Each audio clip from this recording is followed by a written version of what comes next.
Mobile radiations जो हैं, what do you say about that कि मिसकैरेज में जो है इसका क्या रोल है?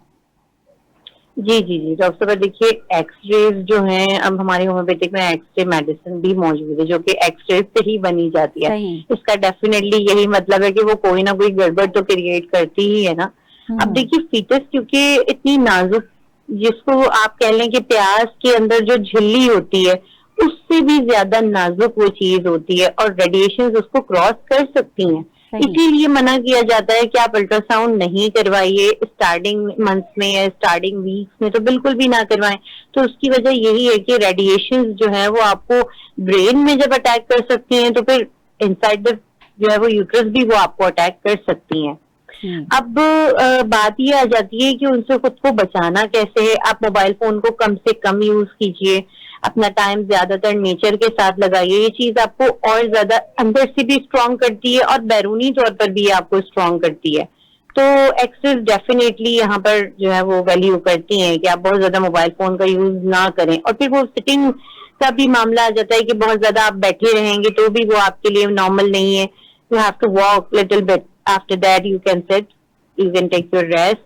और जैसा कि आपने फरमाया कि नींद नींद का भी बहुत बड़ा अमल दखल है, तो उस वक्त भी आपके पास मोबाइल फोन नहीं होना चाहिए। तो नॉर्मली सब लोगों के लिए ये बात है जी कि जी। भाई जो है वो इसी मोबाइल चीज फोन को को आप पास हम ना रखें। जो है अपना क्वेश्चन भी मजीद बढ़ाते हैं और इसी चीज को इजाफा करते हुए मैं चाहूंगी कि मजीद गाइडलाइन हमारे नाज़रीन के लिए हो जाएगी, हमारी फीमेल्स के लिए, हमारी बहनों के लिए। घरेलू तदाबीर क्या हो सकती हैं इसके बचाव के लिए, किसी का मिस कैरेज नहीं हो? अभी जैसे आपने बताया कि बैठने के हवाले से एक पॉइंट मेरे जहन में ये भी है कि बहुत ज़्यादा फीमेल्स मुस्तकिल खड़े होकर एक काम कर रही होती हैं, खड़े हैं स्टैंडिंग पोस्चर में, बहुत देर तक खड़े हैं और ये भी उनके लिए थ्रेटनिंग होता है। आप इस हवाले से बताइए।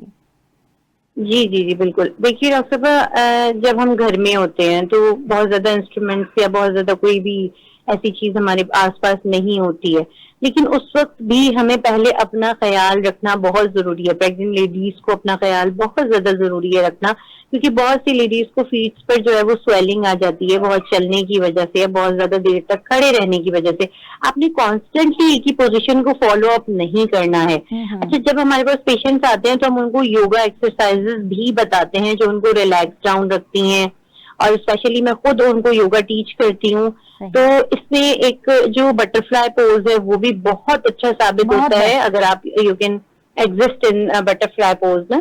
तो यहाँ पर हम उनको कार्डियो भी बताते हैं और कुछ ब्रीथिंग एक्सरसाइजेस भी बताते हैं। अब जब यहाँ पर उनका माइंड फ्रेश रहता है ना तो वो सारी चीजें खुद ही कवर अप कर लेती हैं कि जी इतनी देर मैं किचन में खड़ी हूँ, इतनी देर में लेटी हूँ, इतनी देर में बैठी हुई हूँ और इतनी देर में वॉक करी। वॉक तो हमें लाजमी बतानी होती है, स्लो स्लो कुछ कदम उठा के आप कुछ दूर तक चलें, और फिर जो है वो रेस्ट भी आपने अपना टाइम पर करना है। तो स्टैंडिंग जो कॉन्स्टेंटली स्टैंडिंग पोजीशन होती है ना, वो बच्चे की जो पोजीशन होती है उसको पेल्विक की तरफ लाने में भी इसका बहुत बड़ा हाथ होता है। तो आप कुछ देर बैठिए, उसके बाद आप अपना वर्क कीजिए। क्योंकि देखिए जो लेडीज आउटसाइड जॉब करती हैं वो ऑब्वियसली उन्हें स्टेयर्स भी चढ़नी उतरनी होती है, उन्हें सब चीज करनी होती है। आप रेसलर्स को देख लीजिए, आप न्यूज कास्टर्स को देख लीजिए, आप एंकर पर्सन को देख लीजिए, स्पोर्ट्स विमेन्स जो होती हैं वो भी तो सारे जो है वो फंक्शन सारे काम कर रही होती है ना।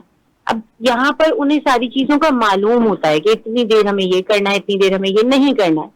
आप एक्ट्रेसेस को देख लीजिए, वो अपनी जो है वो प्रेगनेंसी रूटीन शेयर करती हैं जिसमें वो एक्सरसाइजेस कर रही होती हैं और इतनी डिफिकल्ट टास्क कर रही होती हैं कि हम लोग तो सोच भी नहीं सकते कि करने का, लेकिन वो कर जाती हैं बिकॉज वो मेंटली तौर पर इस चीज को करने के लिए स्ट्रांग होती हैं। अच्छा, यहीं से जो है अभी आपने एक बात की स्टेयर्स के हवाले से, एक बहुत ज़्यादा क्वेश्चन जो है वो सामने आता है कि जब मिसकैरेज का मामला होता है या प्रेगनेंसी चल रही होती है तो उस दौरान में बात की जाती है कि सीढ़ियों का जो है वो चढ़ना वो नुकसानदेह हो सकता है, बार बार सीढ़ियाँ उतरना चढ़ना। बहुत सारे लोग होते हैं कि ससुराल में उनका घर ऊपर होता है या नीचे होता है तो बार बार ऊपर जाना नीचे आना, ये जो प्रॉब्लम्स होती है ये उनके लिए प्रॉब्लम क्रिएट कर देती हैं। तो क्या वाकई ही जो है वो सीढ़ियाँ चढ़ना एक फीमेल के लिए नुकसानदेह हो सकता है या मिस कैरेज का सबब बन सकता है?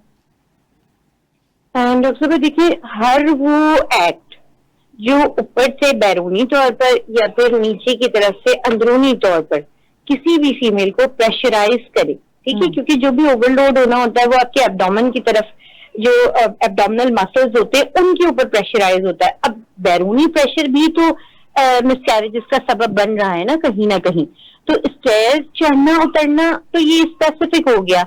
इस तरह का कोई भी एक्ट जो आपको प्रेशर इंजर्ट करना महसूस करवाए, आपने वो नहीं करना। सही। बिल्कुल खूबसूरत अल्फाज में आपने इसकी जो है वो निशानदेही कर दी।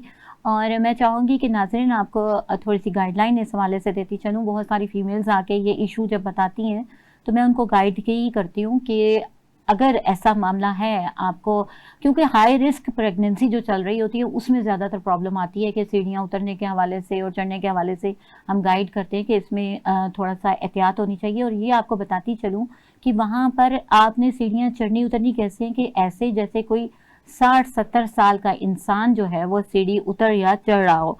अगर आप इस तरह से करेंगे तो वो आपके लिए रिस्क नहीं होगा। और इसी तरह से नारियल का पानी जो है वो बेहतरीन होता है फीमेल्स के लिए, उनके ये तमाम प्रॉब्लम्स को कंट्रोल करने के लिए। दूध का इस्तेमाल, खजूर का इस्तेमाल रखें, पानी ज़्यादा इस्तेमाल करें। और जैसा डॉक्टर साहबा ने बताया कि कॉन्स्टिपेशन से बचें, ये भी जो है वो प्रॉब्लम होती है। फिर जहनी सुकून, जैसा कि अभी हमारी डॉक्टर साहबा ने बताया कि मैं योगा रिकमेंड करती हूँ और बताती भी हूँ कि किस तरह ये बहुत बेहतरीन चीज़ होती है। मेडिटेशन भी, क्योंकि क्या होता है कि जहनी सुकून जो है वो बेहतरीन चीज़ होती है कि स्ट्रेस और तनाव ही ऐसा वजह बनते हैं जो मिसकैरेज का बायस बन जाते हैं।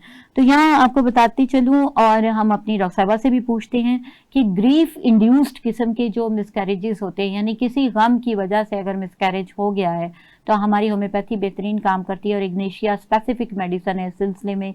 इसी तरह बहुत सारी मेडिसिन है। थ्रेटेंड अबॉर्शन के हवाले से हमने स्टार्टिंग में बात की तो कॉलोफाइलम थ्रेटेंड अबॉर्शन में बहुत अच्छा काम करती है। डॉक्टर साहबा, एक डॉक्टर होने के नाते कौन सी क्लिनिकल टिप्स देंगी आप के जो कि इस सिलसिले में गाइडलाइंस हों? बिल्कुल डॉक्टर साहब, ये तो हमारा सबसे इम्पोर्टेंट पॉइंट हो जाता है, क्योंकि बीइंग अ डॉक्टर हमें जो है वो अपने पेशेंट को एग्री करना होता है कि आपने क्लिनिक आना है। You have to take care about your daily visit. Daily visit means you can contact your doctor on your phone and you can visit the clinic as well. तो clinically जो हम टिप्स देते हैं वो यही होते हैं कि आपने छोटी छोटी सी बातों पर मेडिसिन का इस्तेमाल नहीं करना है। जबकि नक्स वोमिका हो गई है, चाइना ऑफिशियलस हो गई है और अपना अर्जेंटम नाइट्रिकम हो गई है, इस किस्म की मेडिसिन को हमने सीने की जलन और बहुत सी दीगर डाइजेस्टिव इश्यूज के अंदर यूज करवाया तो हमें बहुत अच्छा रिजल्ट मिला। अब अगर हम स्ट्रेसेस की बात करें, जो क्लिनिकली अगर आपके पास पेशेंट आते हैं कि मैं अपसेट रहती हूँ या जो भी है, तो उसमें ऑब्वियसली जो है ये अपनी बहुत अच्छा काम करती हैं। सबाइना बहुत अच्छा काम करती है, फ्लेक्सिनस अमेरिकाना बहुत अच्छा काम करती है। और क्लिनिकली टिप्स की जहां तक हम बात करें तो प्रेगनेंसी में हर एक लेडी, यानी 90% लेडीज जो होती हैं वो बहुत सी प्रॉब्लम्स का शिकार हो जाती हैं, जिसमें डर्मेटोलॉजिकली इश्यूज बहुत ज्यादा सामने आते हैं। खारिश का हो जाना या फिर जो है वो बहुत ज्यादा आर्टिकेरिया की इश्यूज हमारे सामने बहुत आते हैं। तो वहाँ पे आर्सेनिक एल्बम बहुत जबरदस्त रिजल्ट हमें दे रही है। अभी भी हमारे पास 7 प्रेग्नेंट लेडीज फाइल हुई हुई हैं और वो बहुत अच्छा इन पॉलीकेस्टेमेसिस ने बहुत जबरदस्त काम किया है। क्लिनिकली जब मेरे पास वो आती हैं तो मैं यही सजेस्ट करती हूँ कि आपने 15 डेज में, 20 डेज में एक बार जरूर विजिट करना है और अपना चेकअप लाजमी करवाना है।